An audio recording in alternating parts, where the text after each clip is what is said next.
Welcome to a special extended episode of Titanic Talk, where Nelson and I bid farewell to this season by revisiting our talks with 22 of our special Titanic guests. Be sure to like, comment, and most importantly, to subscribe in order to keep up to date on live streams and special recordings to come. Titanic Talk with Nelson Aspin and Alexandra Boyd. Here we feature stories from the independent documentary Ship of Dreams, Titanic Movie Diaries, and everything to do with the iconic ship. From James Cameron's epic, groundbreaking movie to the history and legacy of Titanic herself. Actors, historians, authors, descendants, and fans come here to talk about Titanic. This is your first-class ticket to everything aboard the Ship of Dreams.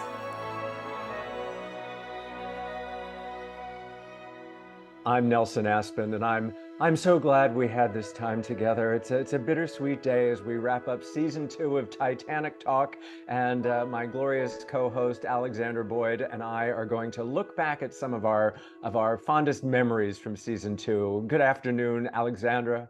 Well, it's morning for me, actually, because remember, we have been juggling time zones since October or before. That's been one of the most challenging things, but we've managed to do it. We've managed to pin down our guests in wherever they are in the world. I was just looking through the list, and not only the geography. It's impressive. It's very impressive. We've been to Mastic Beach. We were in London. We were in, California. We were just all over the place, and the time zones are rarely our own time zones. So we're usually juggling at 3 time zones. And you mentioned Mastic Beach, and that was our first episode of season 2, was a live broadcast from the Mastic Beach Film Festival with your friend who played Trudy in James Cameron's Titanic. Amy Gaipa. Amy Gaipa is a professor there, and also organizer, curator. What do you call somebody who runs a film festival? She's part of the Mastic Beach Mini Film Festival, and they screened my film, Ship of Dreams, Titanic Movie Diaries, in which she features and in which you feature. And they did a fantastic live Q&A. They projected us up onto the screen, and people from the audience got to ask questions, which was really special and touching to me, because you understand after all that work how people respond to your film. It was really lovely to kick off the season in that way. I'm absolutely fascinated by the journals. Could you say a lot more about how the journaling happened? Because I think that's absolutely incredible that somebody realizes that this event is something that you should keep a journal of, because down the road, you're going to want to know your feelings at that time. Mm-hmm. So could you talk some more about them? Oh, Judy, you've just given me chills, actually. You've just given me chills, because I know, for one, Amy kept a journal while she was on set. You can tell, because there's pages and pages and pages, and we had to cherry pick some of the best stories, because a lot of diaries they can be day to day, so they can be quite mundane about day to day. But what happened was, I knew Amy had kept a journal, I knew another actor had, and I was like, why don't we all write this down? Look at it this way: we're like the Munchkins on The Wizard of Oz. Mm-hmm. Like, what was it like? Listening to Judy Garland sing, Somewhere Over the Rainbow live on set, just being there. We don't have those accounts. We, I think, are those supporting actors, and we all had an extraordinary experience of auditioning or showing up on set first time, or being in that tank, or being on that poop deck, or working with Kate and Leo and James Cameron. Please write them down, and 27 people did.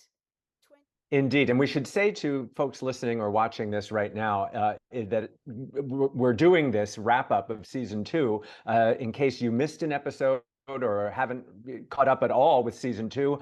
So to be able to pique your interest, to go back and have a listen or revisit a favorite episode in case you forgot about it. And yes, Trudy and her company there and Mastic Beach were terrific. That was really exciting, and a nice way to do a live event, and then to follow that immediately with the next episode with another star of the film Titanic, one of your colleagues from your James Cameron days. And we should say that there was some colorful language with Craig Kelly, and that audience discretion is advised. Yeah, Craig, what a I character. rocked up in Mexico with this little goatee, and he was with John Landau, is it, the producer?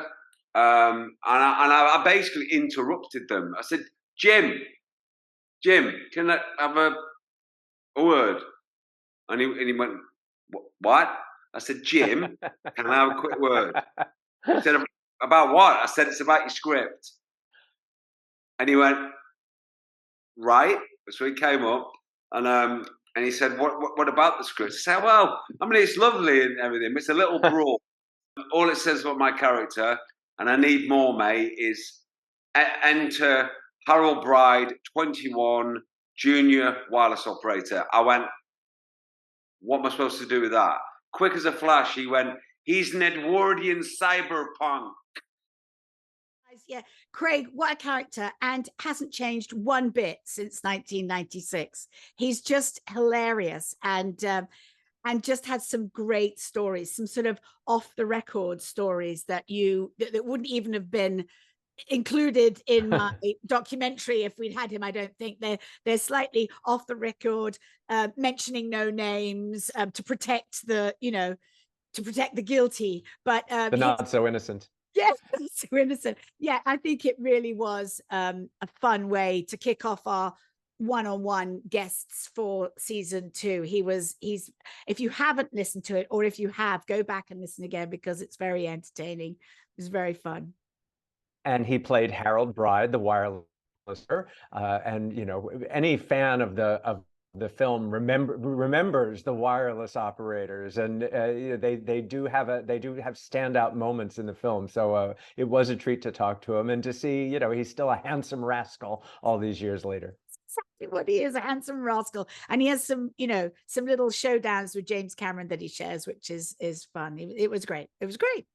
It wouldn't be anything without the Titaniacs, because then from there we went to the Carganilla family, who have become like family to us. We've had the pleasure of getting to know Paul, who has his own Cove podcast and is intimately involved with the Titanic Book Club and hosting events on the Queen Mary, and he's quite a life force himself with his talented wife, and to have them, we had Paul and Everly in that episode, and that child is extraordinary. He has the villain, being who he is, just wants full power and to take over the world, and that seems pretty cool, right?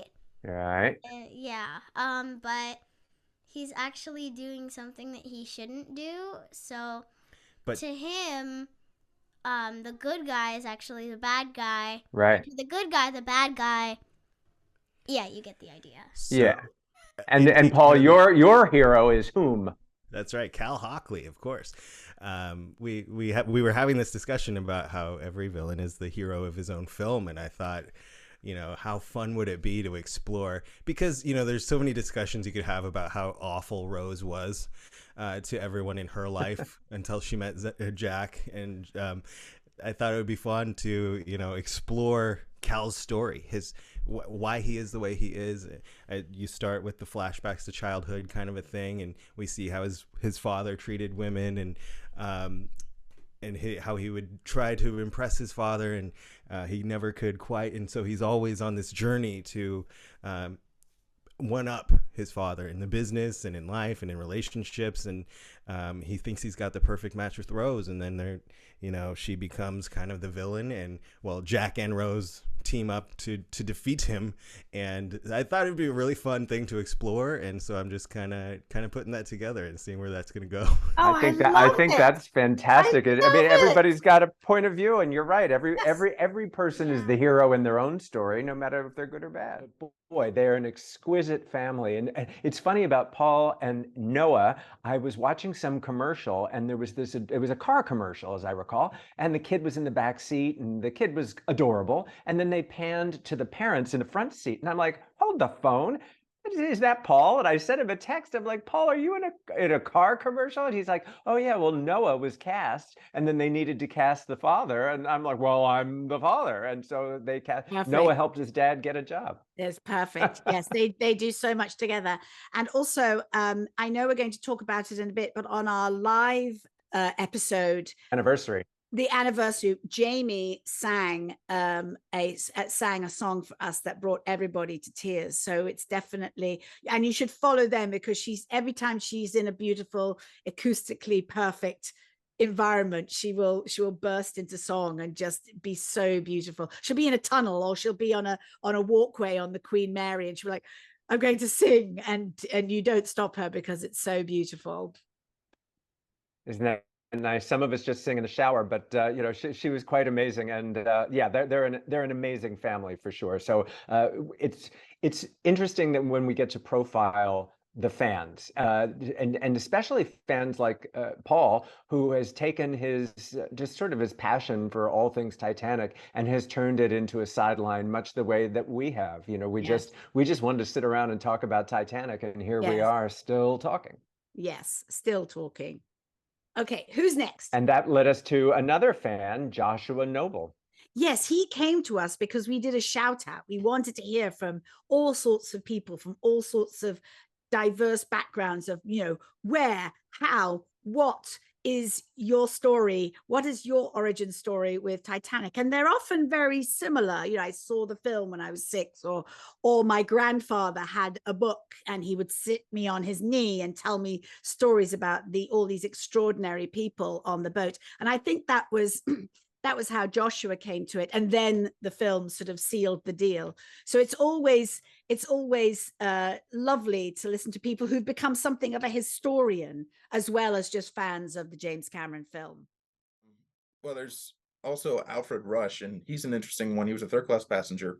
He was traveling with the Goldsmith family, and when I was about 11 or 12, I read his story in one of the children's books, and he was 15. He turned 16 on April 14th, the day of the sinking, and for his birthday, he was given trousers because at that time it was seen as a rite of passage, or, you know, becoming a man to get trousers.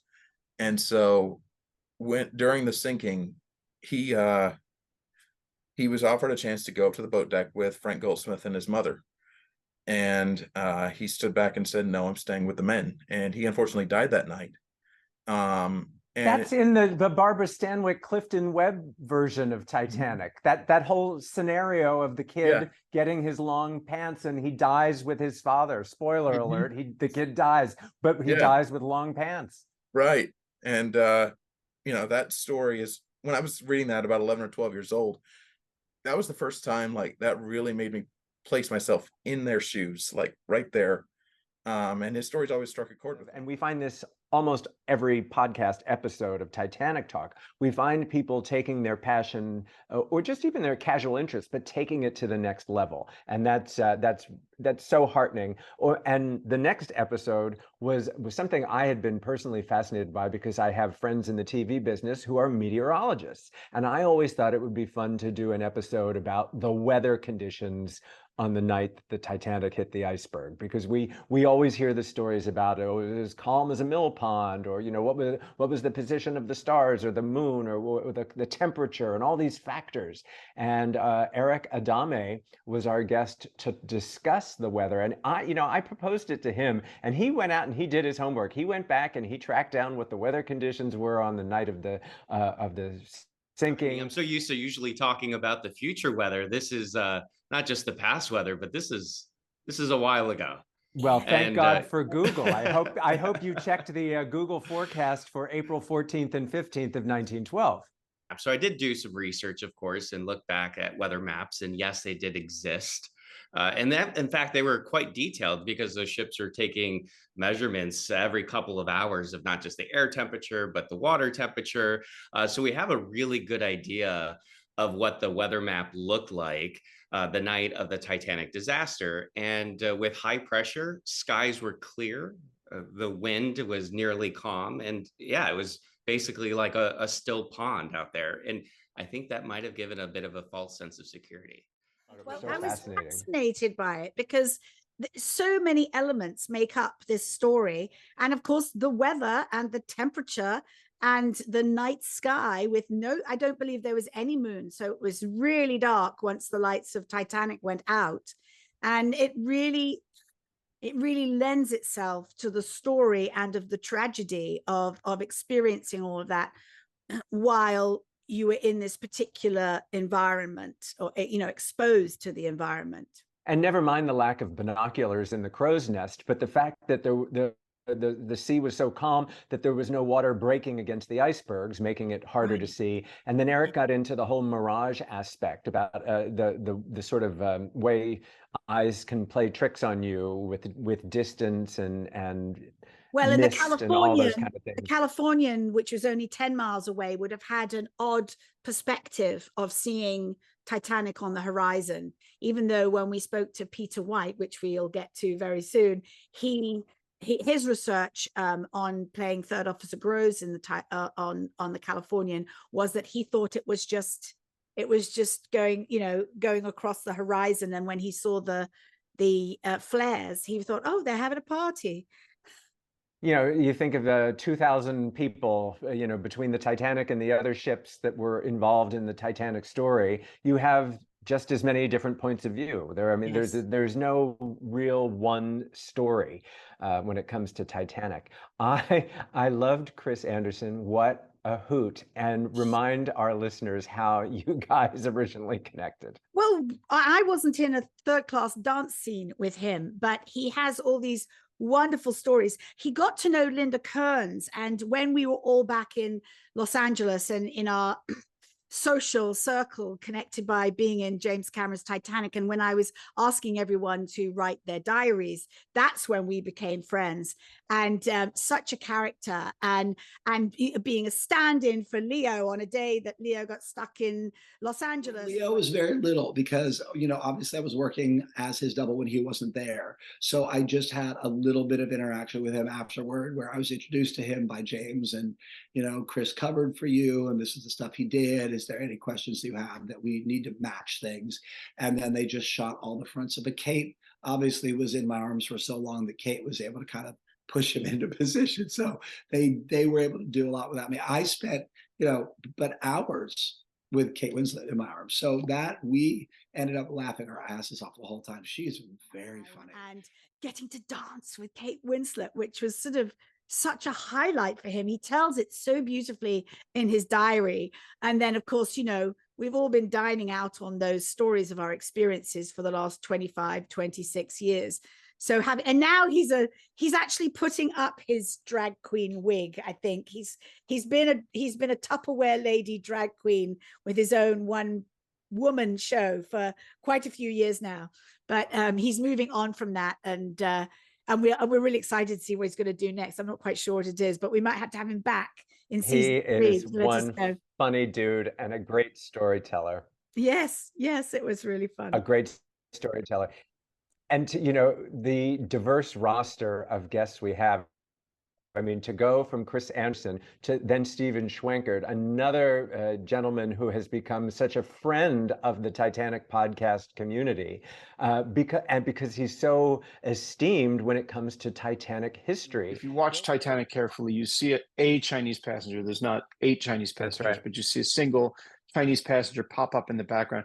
I mean, to Cameron's credit, the Titanic passengers, especially the third class passengers, were a very diverse group. And if you look at the background, if you can take your eyes off of Leo for a moment, you'll see that the other folks in third class are, they have very different costumes. They have very different appearances. He did a good job of making sure that there was a representation of, a wider group than just, a bunch of Irishmen. I say my grandmother's maiden name was Donahue, so I'm not casting aspersions on my own people, but so he'll be having a new book coming out about the Six, which is of course the name of his documentary film that features James Cameron. And I'm not even sure. Did he come to us through LA Beatles? Is that how we met Steven initially? It might have been, yes, because he was doing the rounds with the Six, with the documentary, and we just reached out to him because, of course, we had to have him on, because we also discovering these untold stories about Titanic. Everyone knows about John Jacob Astor and Molly Brown, and you can talk to death about, you know, Jack and Rose and the fictional characters and the beauty of the sets and the costumes. But then you go back to the true story, and there's little known stories that are coming to light, that are being spoken about, that only a few people would necessarily know. And Steven sort of lent into that with these 6 Chinese sailors who were not allowed to land on American soil. Can you imagine surviving that tragedy and then being kicked off at New York because some ridiculous immigration policy wasn't going to allow them to be accepted into the United States? And then he did some amazing detective work to find their descendants who had no idea that they were connected to the story of Titanic. And recreating the lifeboats. I mean, like, he built replicas to perfect size to determine how and where and why they would have been able to survive. I mean, he's quite a gifted individual. And what's interesting is recently he's a member of the Explorers Club here in Manhattan, and we had a little mini Titanic Talk family reunion, courtesy of Steven at the Explorers Club, with LA Reid Beatles and Pablo. And, you know, we had a great time. He's a fascinating person and a true gentleman. And now he'll be having the 6th book. So maybe when we get into a season 3 or future episodes, or however we decide to do it, we'll have Steven back to talk about the new book. Doesn't he have a podcast himself as well? A New Jersey connection. Anybody? It does, and it's connected to New Jersey. It's about Yes. New Jersey connections to Titanic. Yes. So we must. So if you're, and I Google New Jersey Titanic, Steven Schwankert, there you go. And he's incredibly brilliant fellow. And then another co-star of yours from the 1997 Titanic film, Peter White, and you have, of course, his diaries. Yes, he's in Ship of Dreams, and he was actually the first person I asked to sit down and read his diary back in 2017, I think, or 18. I was like, I need to get this rolling. Wow. I need to at least, you know.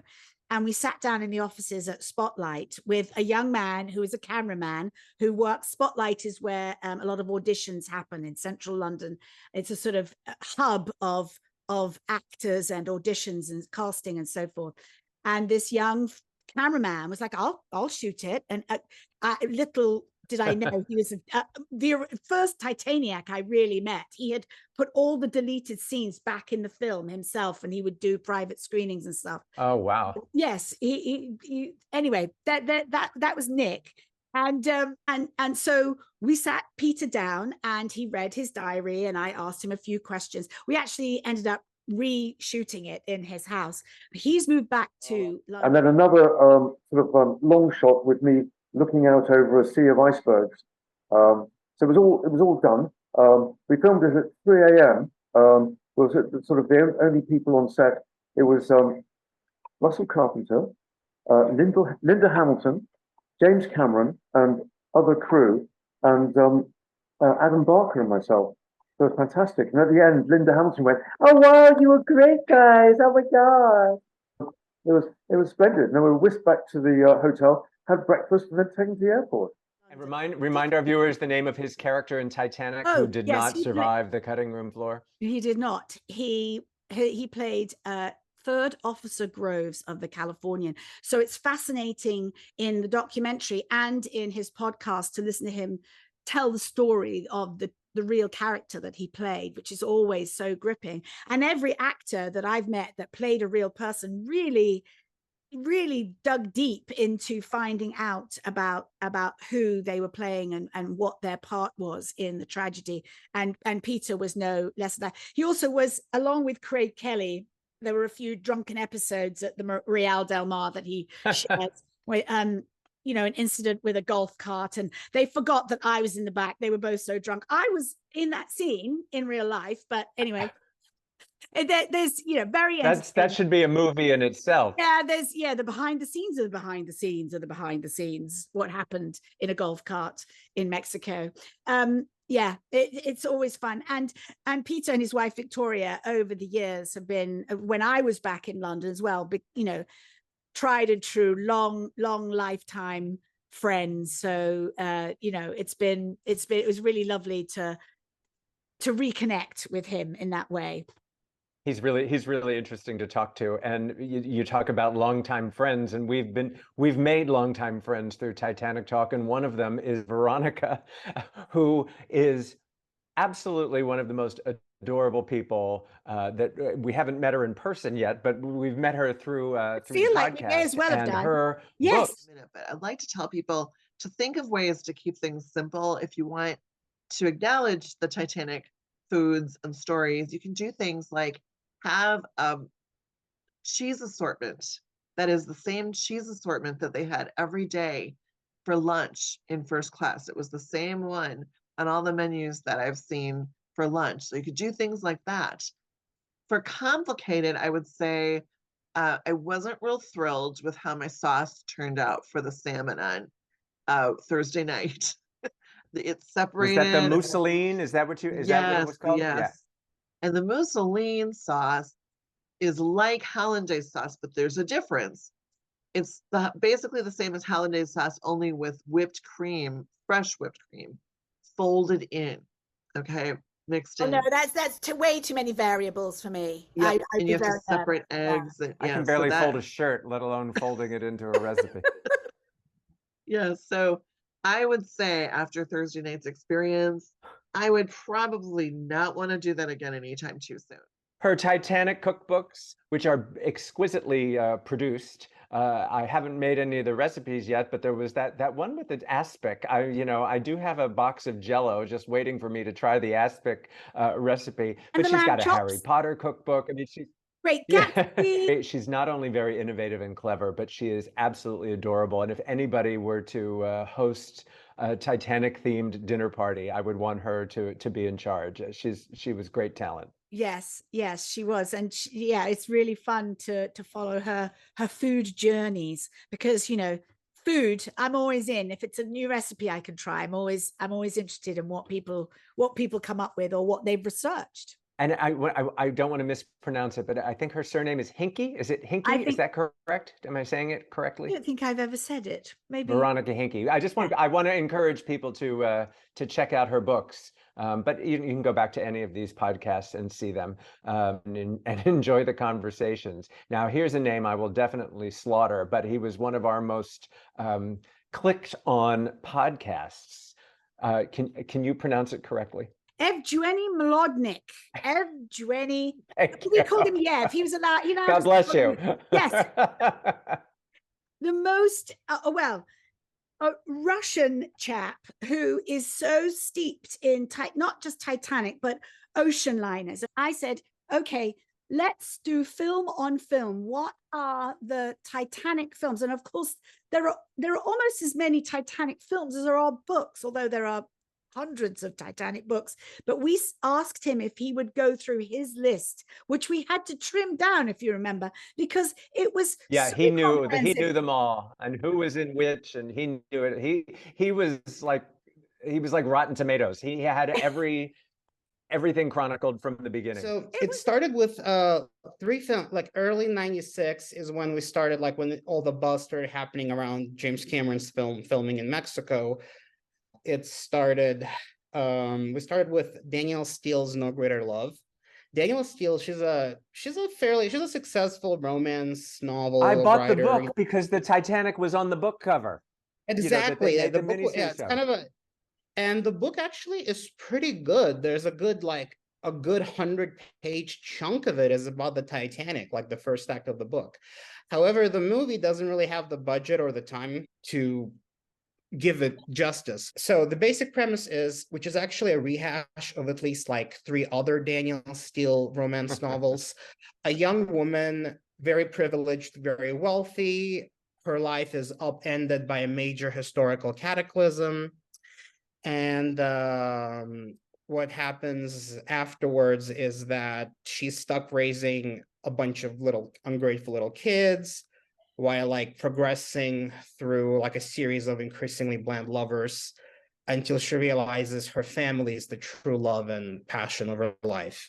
And the only thing that changes in those books are it can be either Titanic, Russian Revolution, Right. World War I, World War II, pick.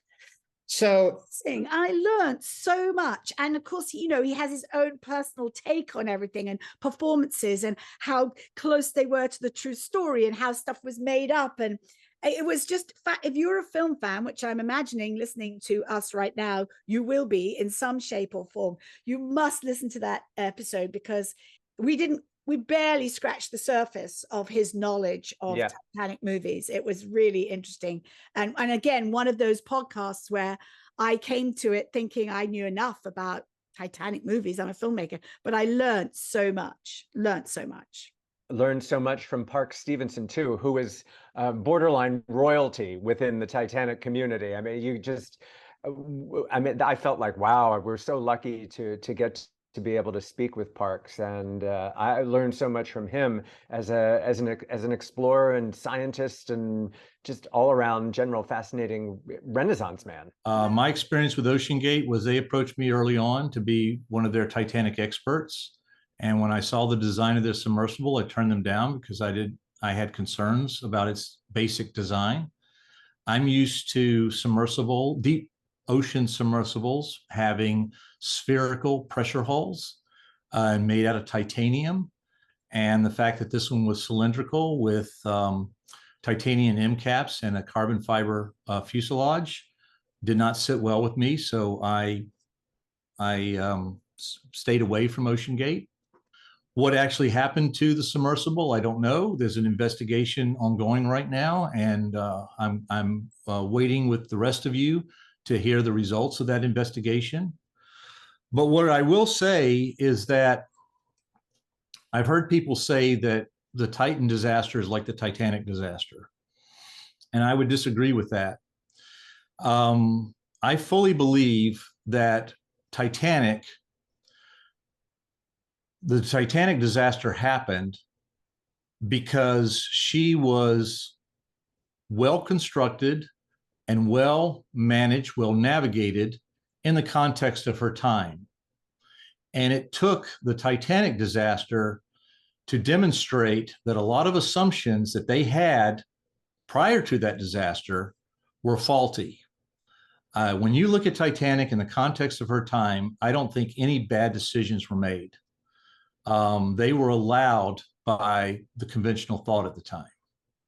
By contrast, Titan operated completely independently and in many cases in contradiction to safe practices that the deep submergence community have been following voluntarily for many, many years. Titanic in her time was typical of her period. And in my opinion, Titan in this time was an outlier.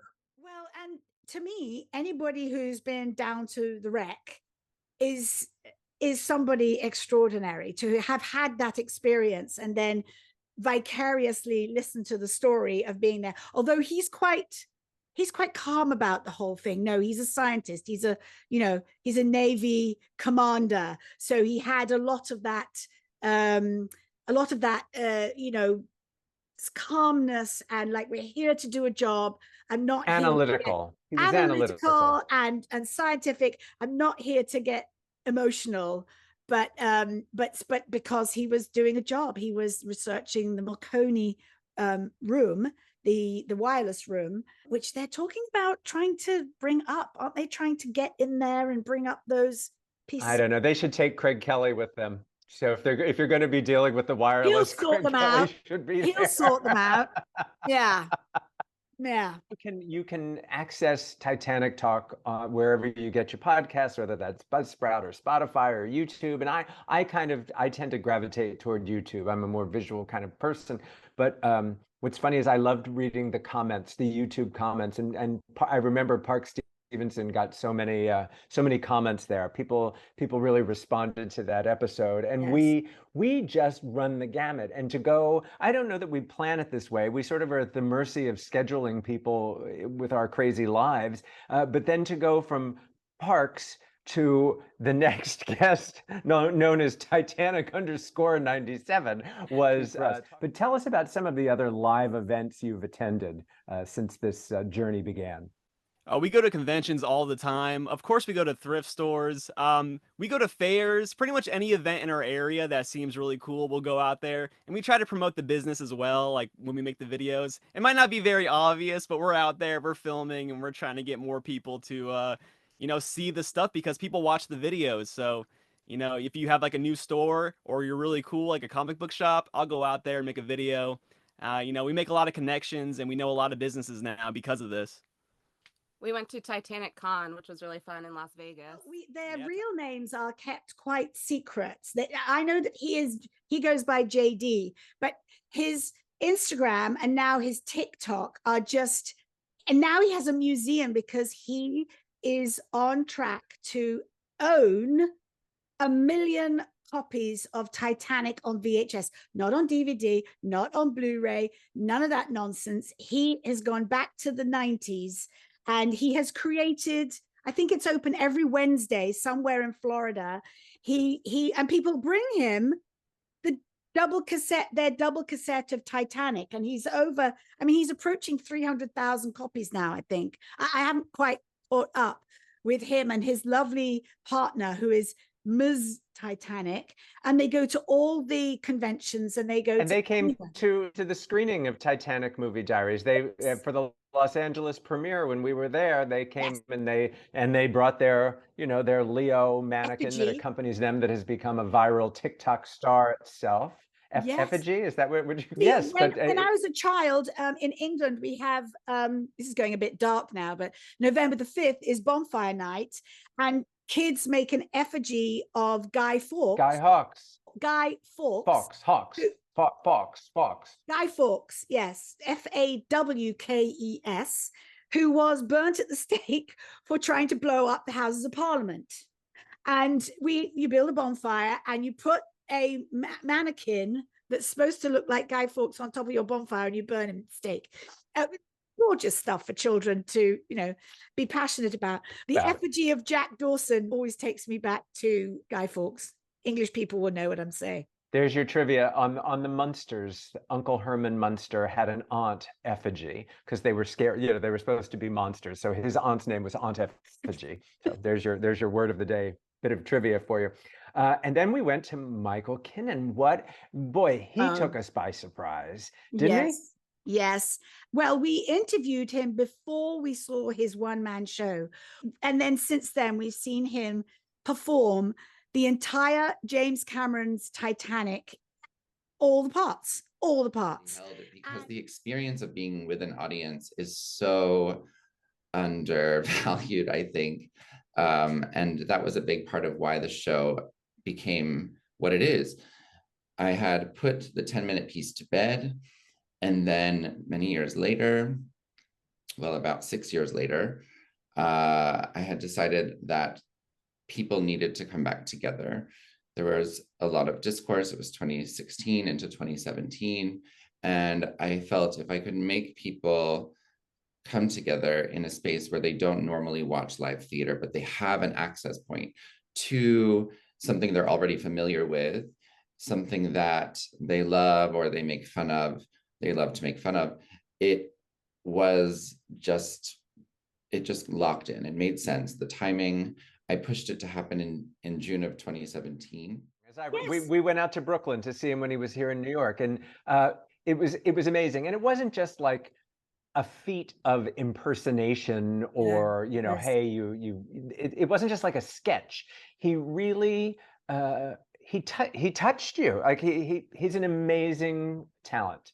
Well, and you're right, it wasn't impersonation, it was almost embodiment of each of those lines and those characters that we all know so well. And I was sitting there with you and Pablo and my friend Patrick and Matt Flanders, who originally helped me get my audition for Titanic. And there were moments when we were moved to tears, and moments when honestly I cannot remember laughing so hard in a theater. And that to me is what theater is about. His is like Ship of Dreams, Titanic Movie Diaries is a love letter to the film through the actors. His is a love letter to the film through performance, and it's so sincere. And I just feel so privileged to been able to be in that room while he does those performances. And you're not the only Titanic cast member to say that. You know, he got up close and personal with Francis Fisher and Billy Zane. Is that, you know, he to be able to touch people like that. And, you know, we've had the creator and star in season 1 from Titanic, the phenomenally successful off-Broadway musical. And so, you know, it would be easy to say, oh, well, this must be like Titanic, some sort of spoof, some sort of comedy, and it's not. It's Michael's called Never show Let Go is as well. We need to plug the Never name, Let Never Go. Let Go. So, and it's yes, I think he will never be able to let it go, because somebody will be inviting him to perform it somewhere. It goes through him like a stick of rock, the Titanic, and it's very evident when you speak to him and when you see him perform. That was a real treat. And we had a real treat for the anniversary weekend of the Titanic sinking back in April with our live anniversary episode that, as we referenced earlier, included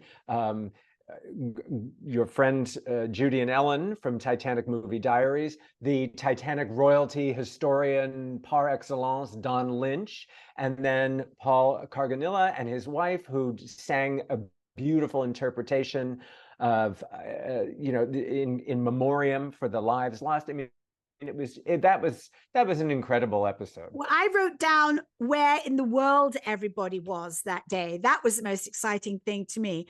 You and I were in New York and Washington, respectively. Dale McCarthy was in Essex in the UK. Judy, Ellen, and Don were in Long Beach in California on the Queen Mary. Michael Martin was in Cove, Ireland. Veronica was in Wisconsin.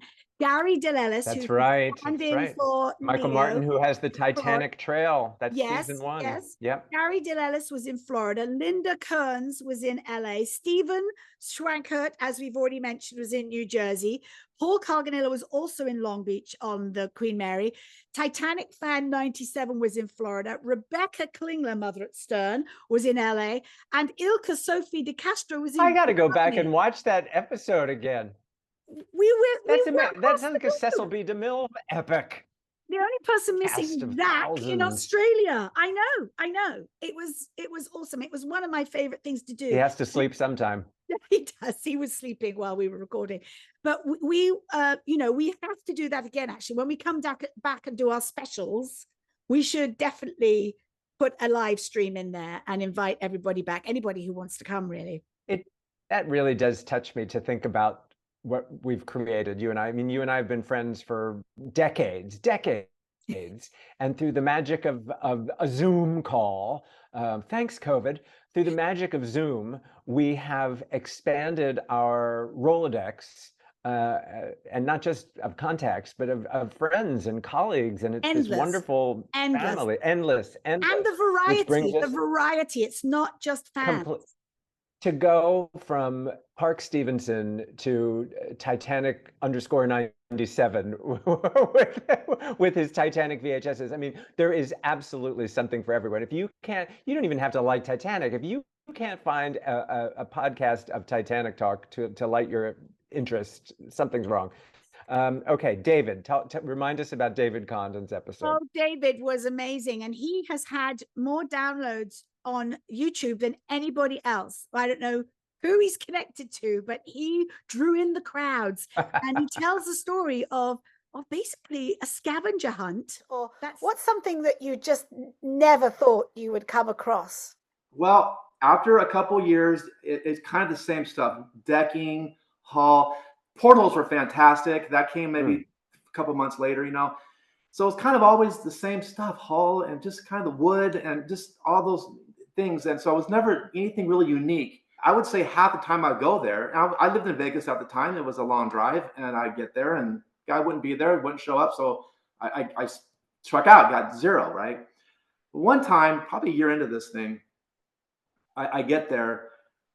My guy pulls up in a truck. He's got this unbelievable stained glass window. I just I was beside myself. Couldn't believe it. Just a beautiful 7 or 8 feet tall, totally intact stained glass window. It was out in the smoking room, and that was probably my best piece I ever got.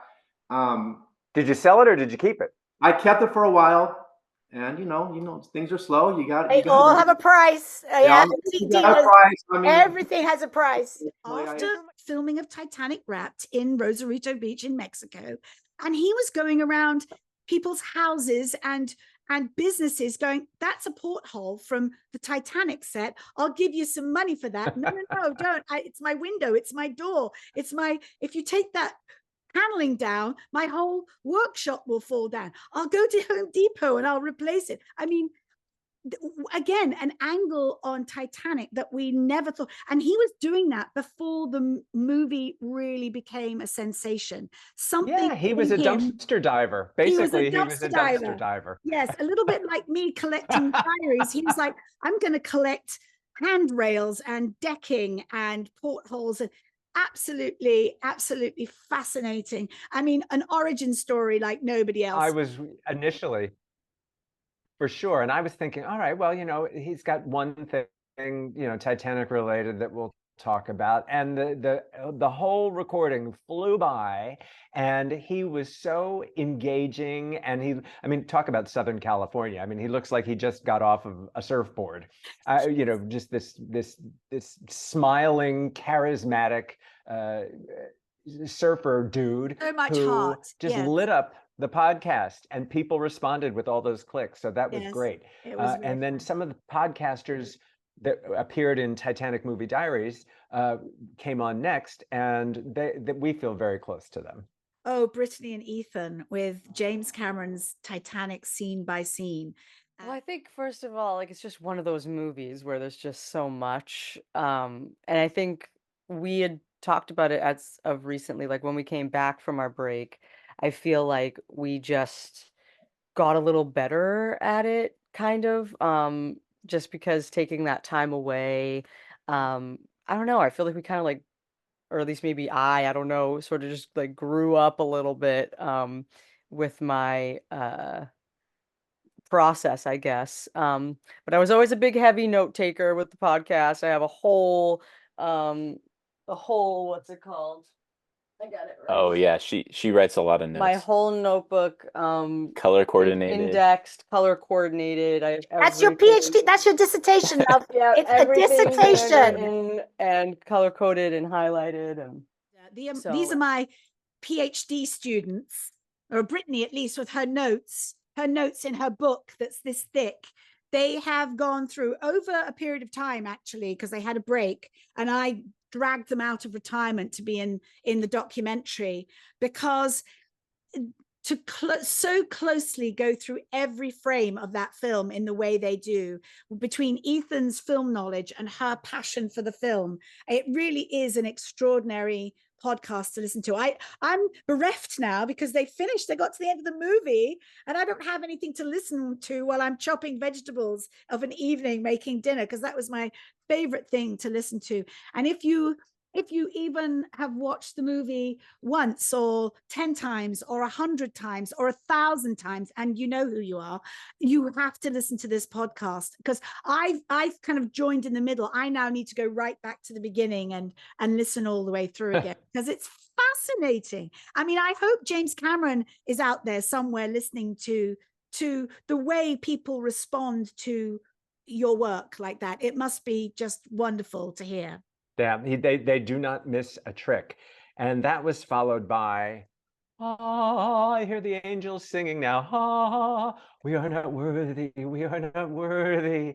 A childhood hero of mine, Don Lynch, who, I mean, if it hadn't been for Don Lynch and Ken Marshall's book on Titanic, James Cameron might never have made the film.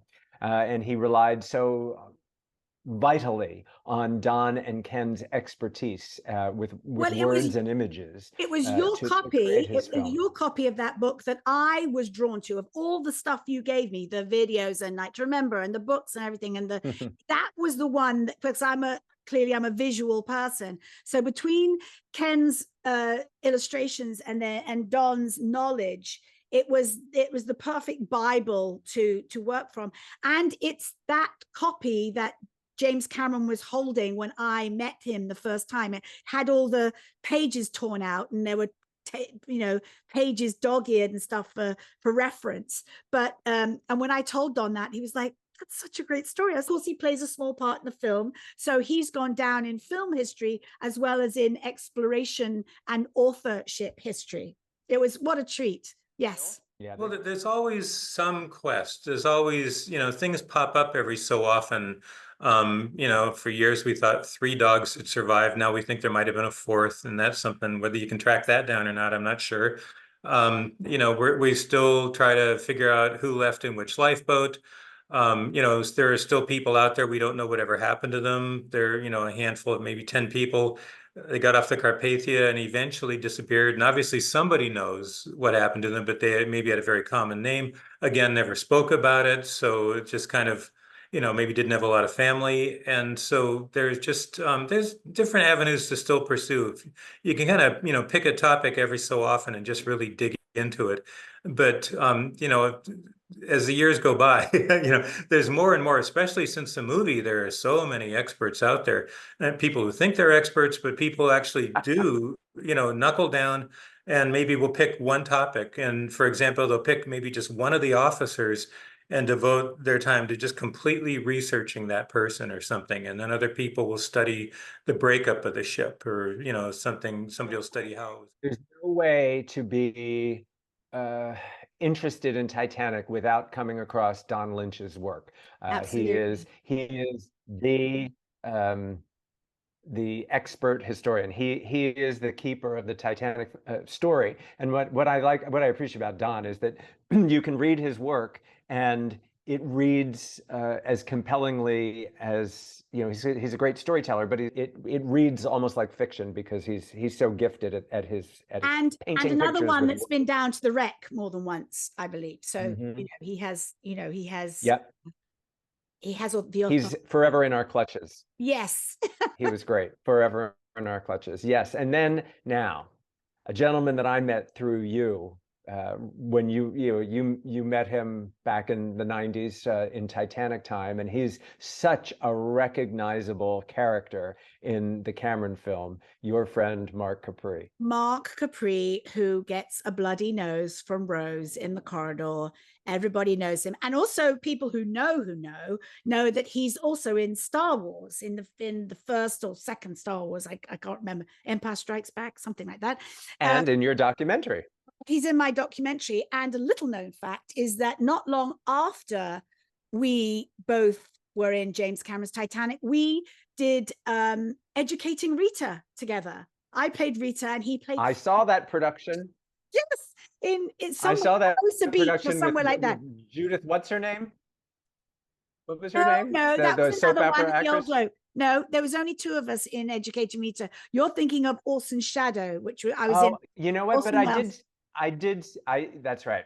You saw them both. Thank you. But I did see Educating Rita also. Yes, you did. You did. And you were quite complimentary about my legs because I think I wore a lot of I short just can't skirts. tell them apart. Yes. They all meld into one. That Alexandra Boyd. I've gotten so old, I can't remember what show I saw you in. Oh, yes. Didn't I see you in a silent movie at one point?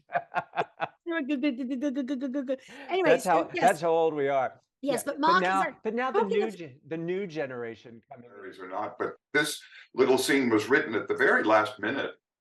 It wasn't in the original script, and I think Cameron needed a segue from the love story, such as it was between Leo and Kate, to a really intense disaster movie, the sinking of the ship. And this scene was the sort of transition that changed the tone completely.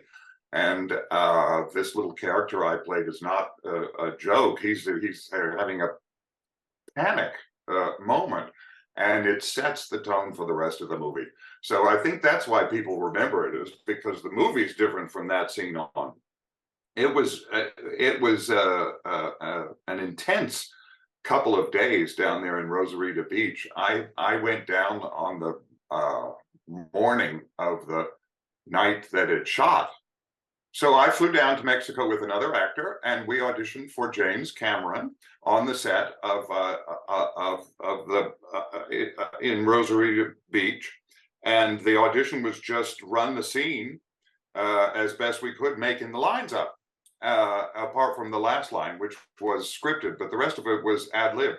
So myself and the other actor ad-libbed with Kate, who was a total sweetheart to work with both of us. I had known her before because we had some mutual friends in London.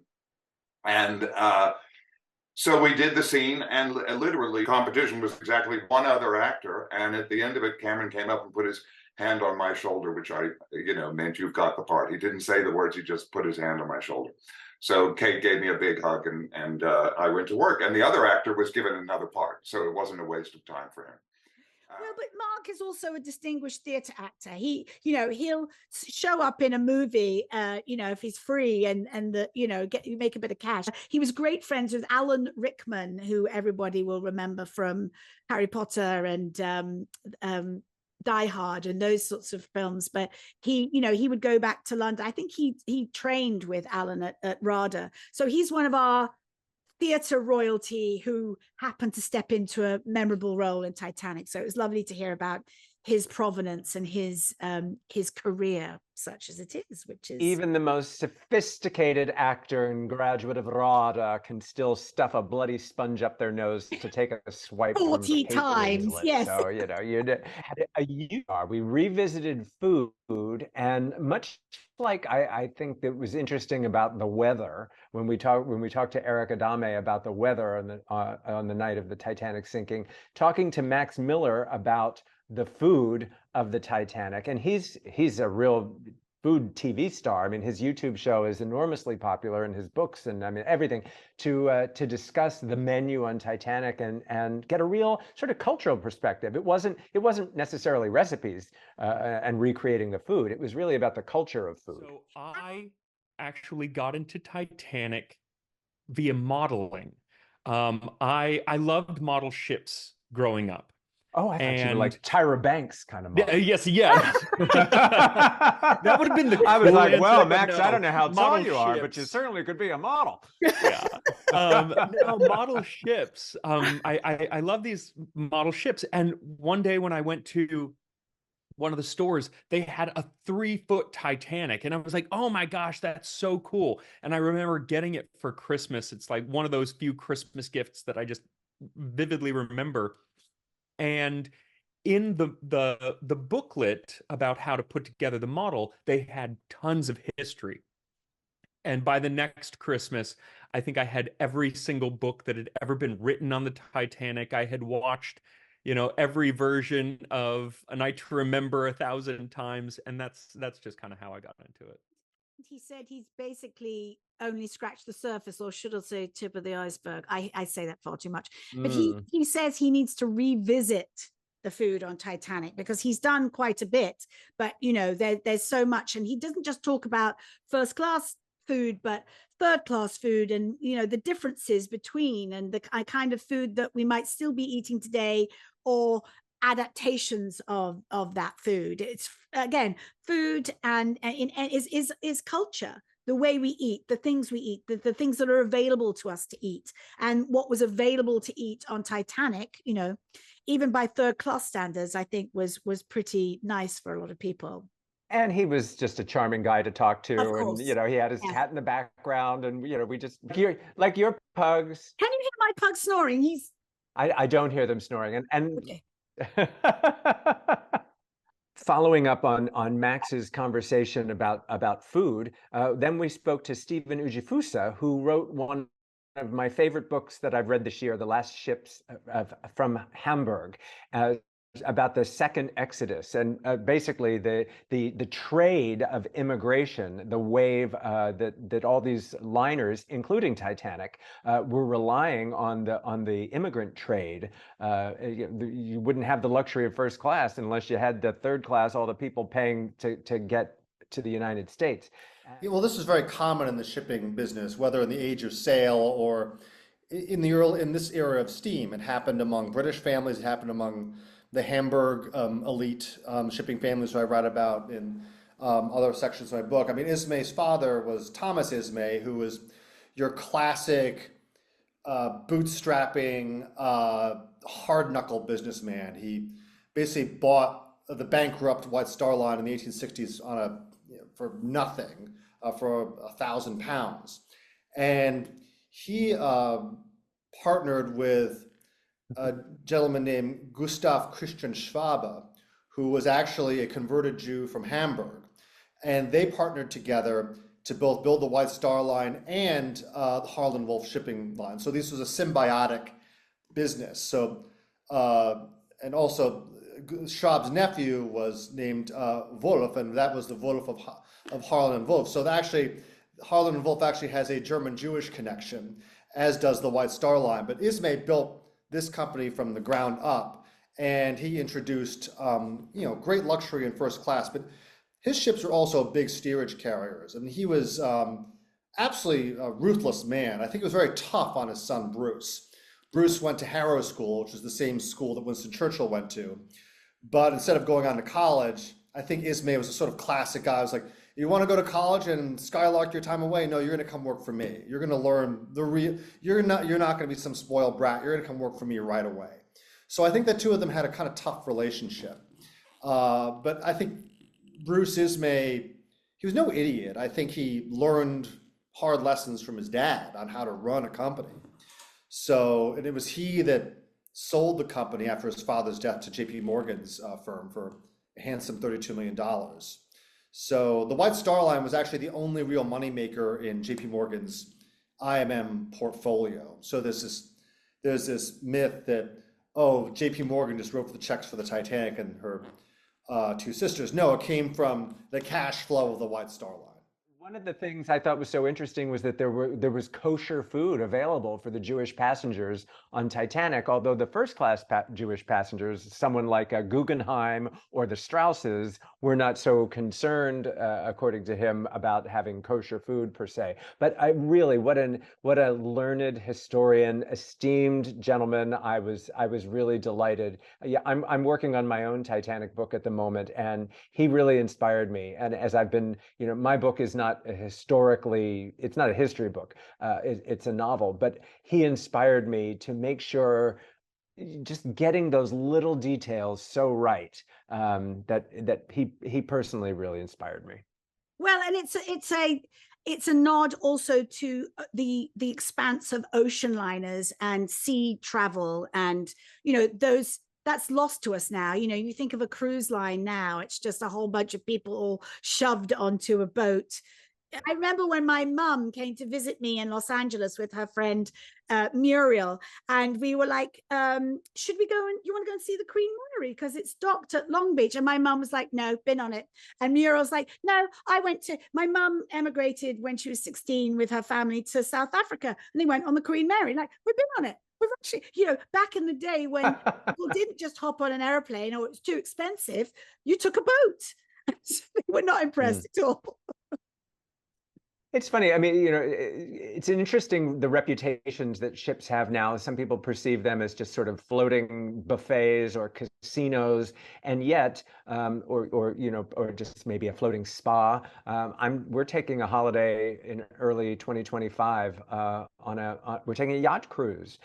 And that is specifically for pampering. But then also I've worked cruises as a singer and as an author and as a speaker, and that can be really stimulating and life enriching. So there's something for everyone, and it's just another way to travel. And Yes. just as we all know from flying, there are better ways to fly than others. Yes. That's how it goes.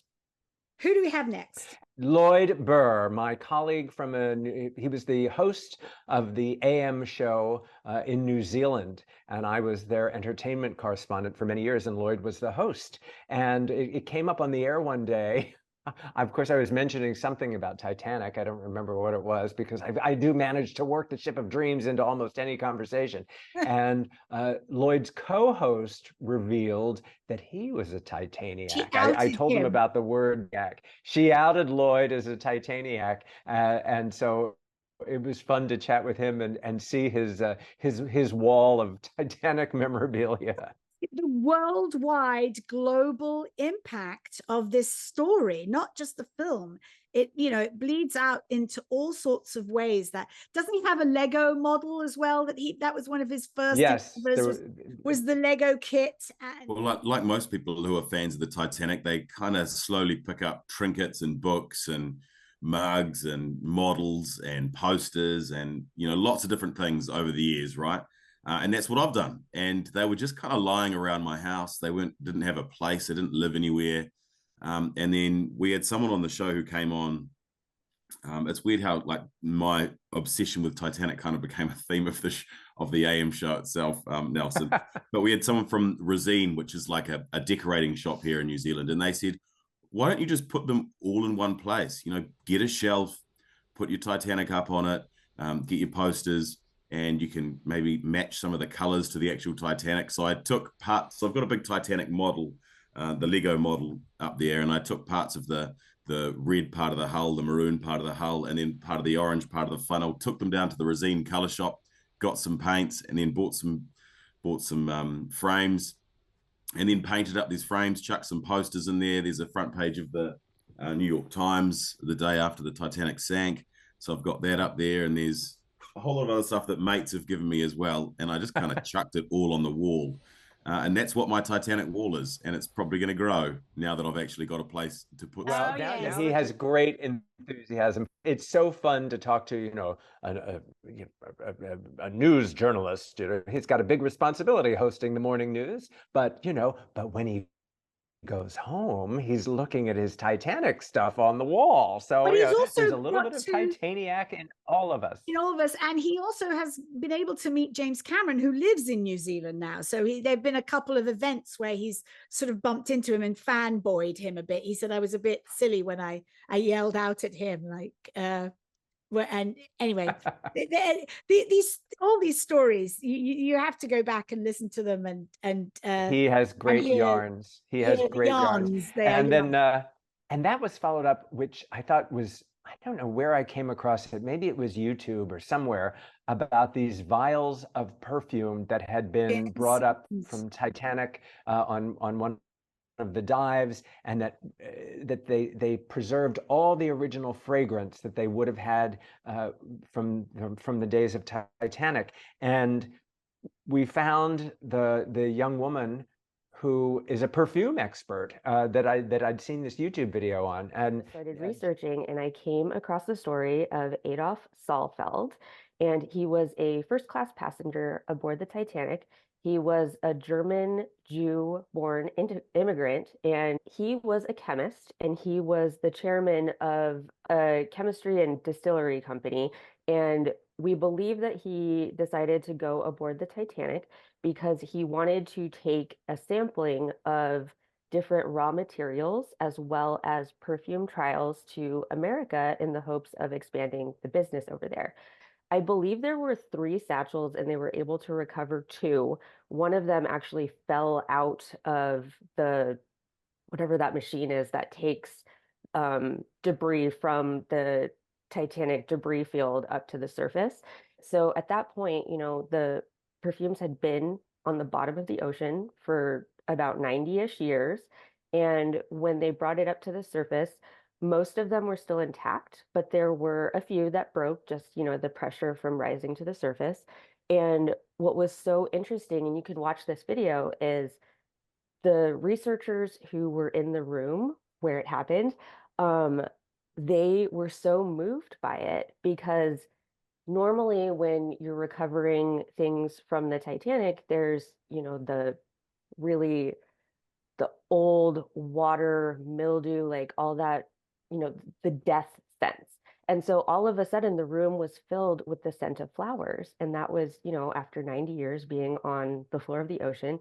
And it was this visceral reaction for the people that were in the room. And like I said, Boy, she was interesting. And she told us that she knew the whole history of the perfumier, the man who made the fragrances, who was on board the ship, who did survive the sinking, but was, forever tarred by the brush of surviving. Oh, you're a first-class man, survived. And his Shame on perfumes you. didn't survive. He was coming over to New York to sell these essences, these single perfume vials, and which end up being mixed together to create a perfume as we know it.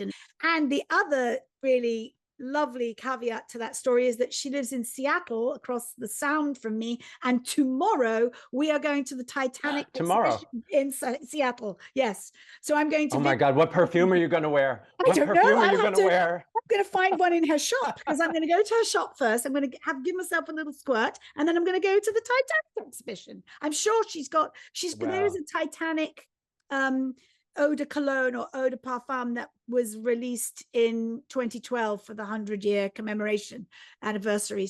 Do me a favor, send me a letter, spray a little on a card or something, and send me the card so I can smell it too. Yes, of course, that would be fun. Speaking of we talk about Erick Adame and the weather, Max Miller and Veronica Hinke about the food. Jen was so fascinating to talk about the fragrances of the day. We talked about men's fragrances from that era, women's fragrances from that era, and she's quite a scientist. So it was really interesting. That is a cool episode to check out. You might think, oh, well, what do I care about the perfume on the Titanic? No, it's a bigger story. It's the story of the man who brought it. It's the story of how they retrieved it, and the scientists that first smelled these fragrances that hadn't been smelled in over a century. A really fascinating episode to me. And she, as I mentioned, she has her own shop in Seattle where she will create a perfume just for you. So Immortal Perfumes, it's called. So get all the details by going back to that episode and finding out all her links. And then, drumroll please, we finished up season 2 with an episode that ran over and could have run over and could have been a 6-part episode, because this guy, Van Ling, your buddy Van Ling, has a zillion stories, and all of them are highly entertaining. Well, because in the filmmaker world, he really emphasized and played out for me what it takes to be a filmmaker. And he set his sights on James Cameron when Jim came to speak at USC when he was at film school. From that, he took the initiative and made himself known to Galen Hurd and James Cameron at the time. They had just done Aliens, which was highly successful. And he'll tell. Well, yeah, because visual effects in those days meant motion control and optical printers, which we generally didn't have access to. But could we build models? Could people build models? Sure. Could people, do small things? Absolutely. In my case, I decided to kind of go big, and I built a 7.5-foot costume.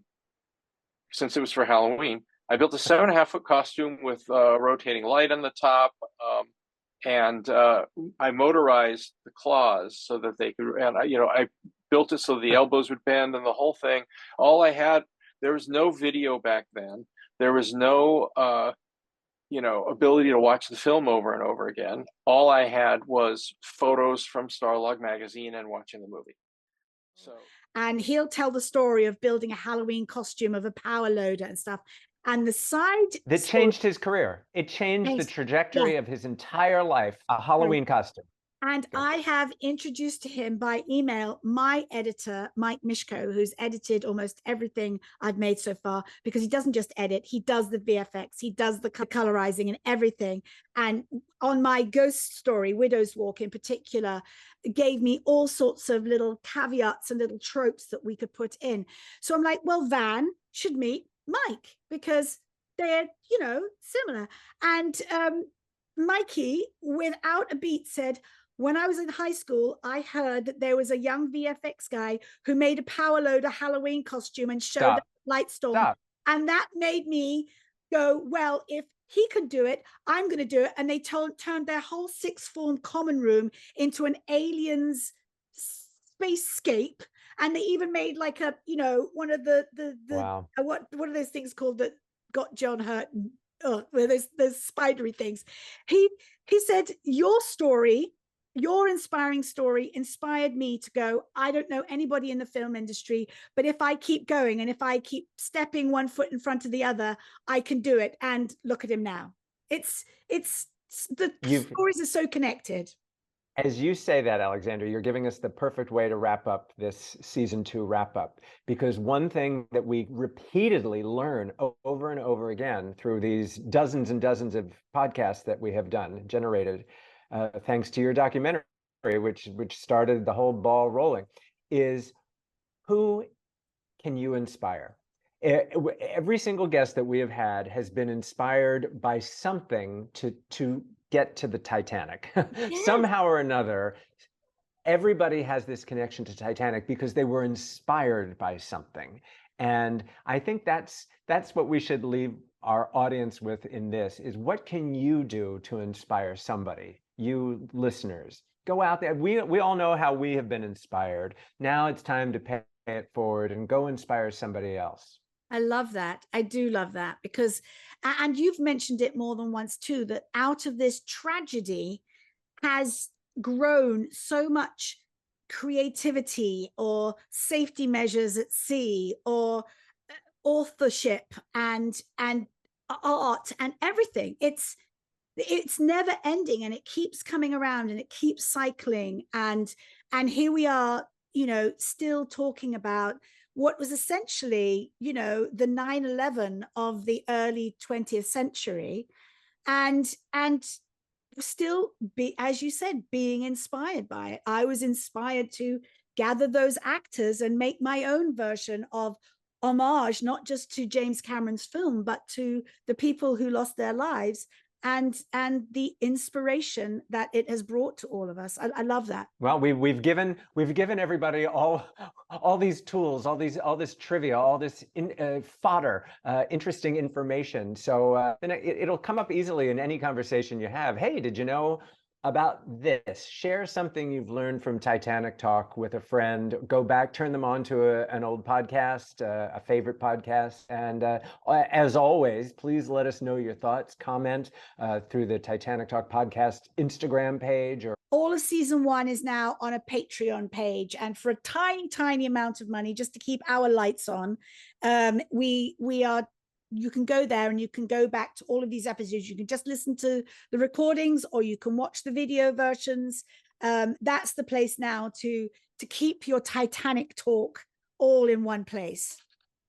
Yeah, for less than a Starbucks. I mean, it's much less. You know, just where's the go Starbucks get it all. coffee now? Much less. And tastier. Much tastier. And tastier too. All right.